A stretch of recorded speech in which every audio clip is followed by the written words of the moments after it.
나쁘진 않은데 위험한 제안. 국제 영향력 감소를 만회하려는 미국. 안타깝게 바라보는 한국.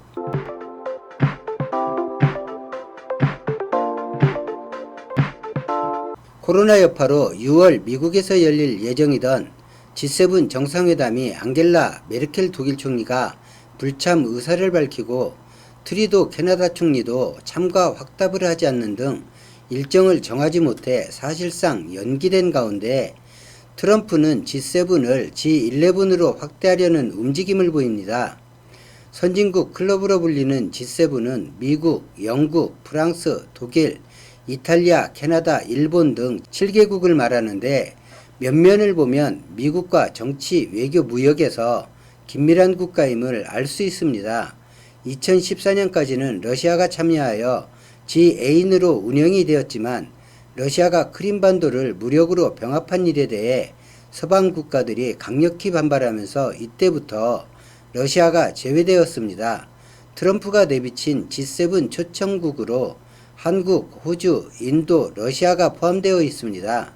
트럼프 구상대로 G7이 항구적으로 G11으로 재편된다면 한국의 국격이 한 단계 도약하는 것이라고 볼 수도 있지만 지금 추진하는 G11은 상당히 미묘한 의미를 지니고 있습니다.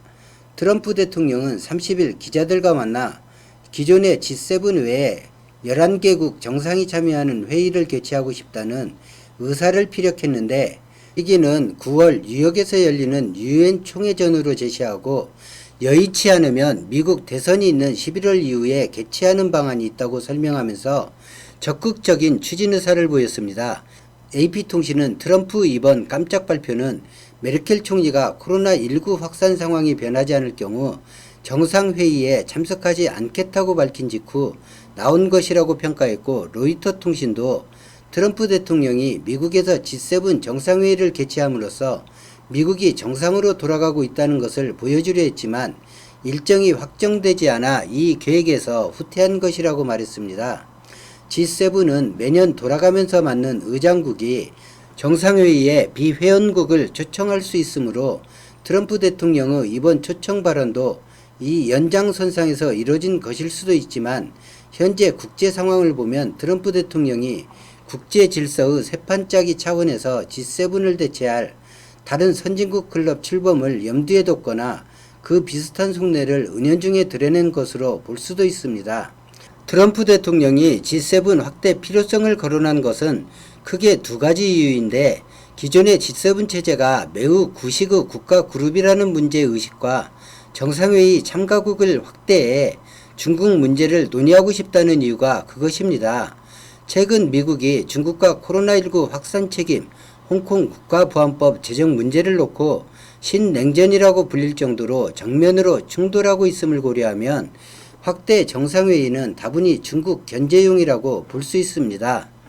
중국 견제에 힘을 실어달라는 미국의 압박이 새로 참여하는 국가들의 은연중에 또는 직설적으로 가해질 가능성도 있어 보입니다.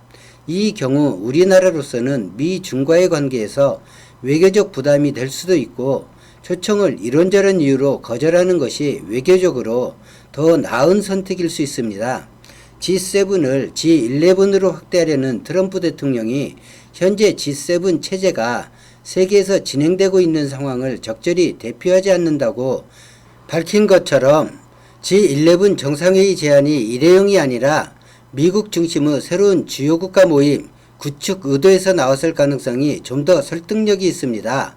트럼프 대통령이 한국, 호주, 인도, 러시아를 거론하는 이유는 G7에 속한 유럽 주요국과 무역, 안보 등에서 잇단 파열음으로 관계가 소원해진 상태이고, 이런 상태에서는 원하는 만큼 대중국 미국 정책이 동력을 얻는 것이 어렵고, 상대적으로 미국과 좀 더 끈끈하고 미국 정책에 침묵은 해도 반대하기 어려운 관계라고 볼 수 있는 한국과 호주를 포함하는 것이 낫다고 생각했을 수 있습니다. 또 인도 경우는 선진국이 아니지만 미국이 중국을 견제하려는 인도 태평양 전략에서 핵심적인 역할을 기대하는 국가이고, 러시아는 그동안 트럼프 대통령이 다시 지 애인으로 받아들이길 요구해온 나라이기도 하지만 사실상 중국이 대항하기에 가장 어려운 국가입니다. 러시아가 미국에 힘을 실어준다면 중국은 외교적으로 힘을 상실해버릴 수 있습니다.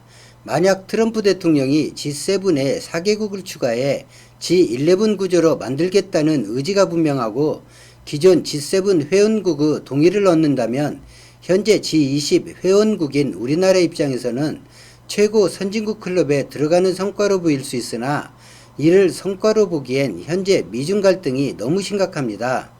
트럼프 구상에 대해 아마 대부분 해당국은 대중국 정책의 회원국을 이용하려 하는 트럼프 계산이라고 생각하고 있을 것입니다. 로이터 통신은 국가를 추가로 초청하고자 하는 트럼프 대통령의 희망이 G7을 영구적으로 확대하려는 노력인지는 불분명하다고 평가했는데 이런 시기엔 될 수 있는 대로 트럼프와 직접 안 만나는 것이 속도 편하고 외교적으로 문제를 덜 만드는 방책일 수 있습니다. 트럼프가 쌓아놓은 똥은 트럼프가 치워야 합니다. 시진핑이 쌓아놓은 똥은 시진핑이 치워야 합니다. 아마 거의 모든 나라가 그렇게 생각할 것입니다. 오늘 영상은 여기까지입니다. 고맙습니다.